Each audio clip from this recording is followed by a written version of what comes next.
தலைமைச் செயலகத்தில் துறைவாரியா ஆய்வை நான் தொடர்ந்து நடத்திக்கிட்டு இருக்கிறேன்.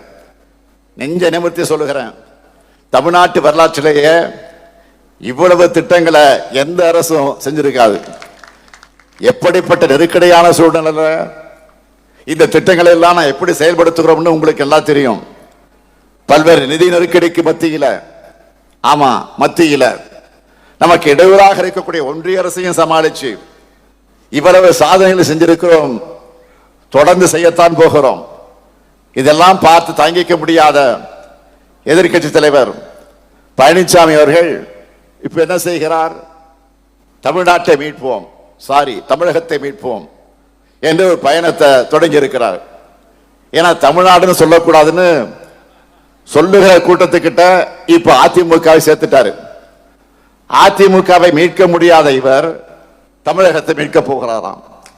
திருவாளர் பழனிசாமி அவர்களே, உங்க கிட்ட இருந்து தமிழ்நாடு ஏற்கனவே மீட்கப்பட்டு விட்டது. கூவத்தூர்ல ஏலம் எடுத்து கரப்ஷன் கலெக்ஷன் கமிஷன் தமிழ்நாட்டையே பார்க்காத அவலமான ஆட்சியை நடத்தினீங்க. கொஞ்சம் நெஞ்சமல்ல, செஞ்ச குற்றங்கள்ல இருந்து காப்பாத்திக்க பாஜக கிட்ட ஒட்டுமொத்தமாக தமிழ்நாட்டையும் தமிழர்களையும் அங்கே கொண்டு போய் அவர்களுடைய உரிமைகளை அடகு வச்சீங்க. நீங்க செஞ்ச கேடுகள் ஒன்றா ரெண்டா? அதையெல்லாம் சரி செஞ்சு இன்று இந்தியாவிலேயே தமிழ்நாட்டுடைய வளர்ச்சி தான் நம்பர் 1, 9.69 விழுக்காடு. இதை நான் சொல்லல, இதை ஒன்றிய அரசால சொல்லி இருக்கிறாங்க. ஒன்றிய அரசால இதை மறைக்க முடியல, மறுக்க முடியல. தலைநிமிர்ந்த தமிழ்நாட்டை இன்னைக்கு வளர்த்தெடுத்திருக்கிறோம். வெளிமாநில மக்கள் எல்லாம் தமிழ்நாட்டை பற்றி பெருமையோடு பேசுறாங்க. இதெல்லாம் உங்களுக்கு எங்க தெரிய போகுது? பழனிசாமி அவர்களே, உங்களுக்கு தெரிந்ததெல்லாம் துரோகம் செய்யறது மட்டும்தான். உங்களை கொண்டு வந்தவருக்கு துரோகம் செஞ்சு வெளியில் அனுப்புனீங்க. உங்களை நம்பி கொடுக்கப்பட்ட கட்சிக்கும் அந்த தொண்டர்களுக்கும் துரோகம் செஞ்சு கூட்டணி வச்சிங்க. ஆட்சியில் இருந்தப்போ தமிழ்நாட்டை உரிமைகள் அடகு வச்சு தமிழ்நாட்டு மக்கள் மொத்த பேருக்கும் துரோகம் செஞ்சீங்க. நாங்க கேட்கிறது, ஒன்றிய அரசு தமிழ்நாட்டுக்கு நிதி கொடுக்கிறது இல்ல, நாம கொடுக்கிற ஜிஎஸ்டி அந்த நிதியையும் நமக்கு ஒழுங்கா திருப்பி தர்றதில்லை. சிறப்பு திட்டங்கள் எதுவும் கிடையாது. ஏன் ஒன்றிய அரசு திட்டங்களுக்கு நாம தான் நிதி கொடுத்துட்டு இருக்கோம். நம்ம பசங்க படிக்க தேவையான பள்ளி கல்வி நிதிய எல்லா மாநிலங்களுக்கும் தரக்கூடிய நிதிய நமக்கு மட்டும் கொடுக்கல. தமிழ் வளர்ச்சிக்கு நிதி இல்லை. தமிழுடைய பெருமையை வெளிவரக்கூடாதுன்னு கீழடி ஆய்வறிக்கையை வெளியிட மறுக்கிறாங்க. கீழடினா அவருக்கு என்ன தெரியும்னா, கீழே படுத்துட்டு போறாரு பாருங்க, அதுதான் அவருக்கு தெரியும். கீழே அந்த ஆய்வறிக்கையை வெளியிடாம மறுக்கிறாங்க. அது மட்டுமா, தொகுதி மறுவர அந்த பிரச்சனை, இப்போ வாக்காளர் பட்டியல குளறுபடி ஆகி இருக்கக்கூடிய பிரச்சனை, இப்படி தமிழ்நாட்டோட எல்லா உரிமைகளையும் பறிச்சவங்க கூட கூட்டணி வச்சுக்கிட்டு எப்படி உங்களால கூச்சமே இல்லாம பயணம் பண்ண முடியுது? அது மட்டுமல்ல, வாய்க்கு வந்ததெல்லாம் பேசுகிறார் எதிர்கட்சி தலைவர் பழனிசாமி. சமீபத்தில் பேசி இருக்கிறார். என்ன, இந்து சமய அறநிலையத்துறை சார்பில் பள்ளி கல்லூரி கட்டக்கூடாதான்.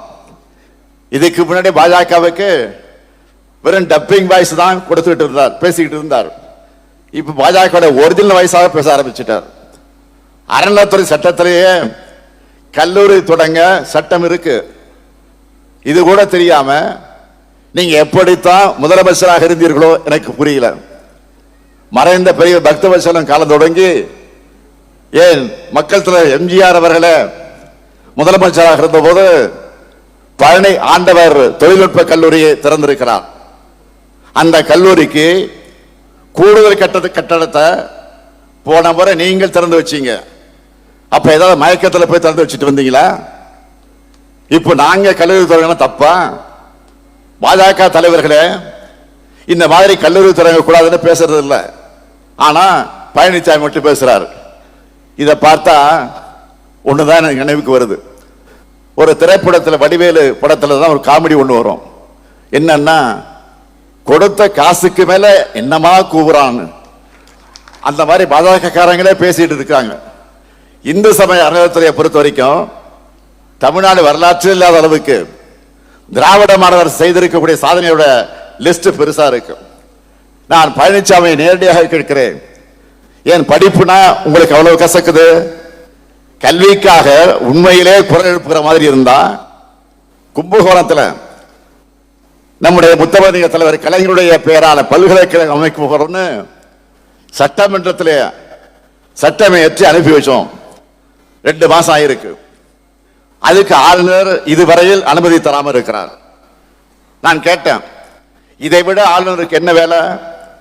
இதுக்காக குரல் எழுப்ப எதிர்க்கட்சி தலைவருக்கு நெஞ்சுரம் இருக்கா? நீங்க ஒன்றிய அரசு கிட்ட கேட்டாலும் கேட்காவிட்டாலும் நாங்க உறுதியோடு சொல்லுகிறேன், சட்ட ரீதியாக எதிர்கொண்டு கலைஞர் பல்கலைக்கழகத்தை நிச்சயமாக உறுதியாக அமைப்போம். மாண்புமிகு எதிர்க்கட்சி தலைவர் பழனிசாமி அவர்களே, மக்களுக்கு எதிரான கருத்துக்களை பேசிக்கிட்டு தமிழ்நாட்டுக்கும் தமிழ்நாட்டு மக்களுக்கும் துரோகங்களை செஞ்சுக்கிட்டு மக்களை எப்படி ஏமாற்றி விடலாம் என்ற நப்பாசையோடு நீங்கள் என்ன பயணம் செஞ்சாலும் மக்கள் ஒருவரும் உங்களை ஏத்துக்க மாட்டாங்க. ஏன்னா அதுதான் உங்க ட்ராக் ரெக்கார்டு, துரோகங்கள் தான் உங்க ஹிஸ்டரி. தமிழ்நாட்டை வஞ்சிக்கிற எதிரிகள் எப்படி வேண்டுமானாலும் வரட்டும், மக்களான நீங்க எங்களோட ஓரணையில் தமிழ்நாடு ஒற்றுமையா நிற்கணும். நம்மோட மண், மொழி, மானம் காக்க என்றைக்கும் திராவிட முன்னேற்ற கழகமும் மண்ணின் மைந்தரான கலைஞரின் கொள்கை வாரிசான இந்த முத்துவேல் கருணாநிதி ஸ்டாலினும் துணை நிற்போம்.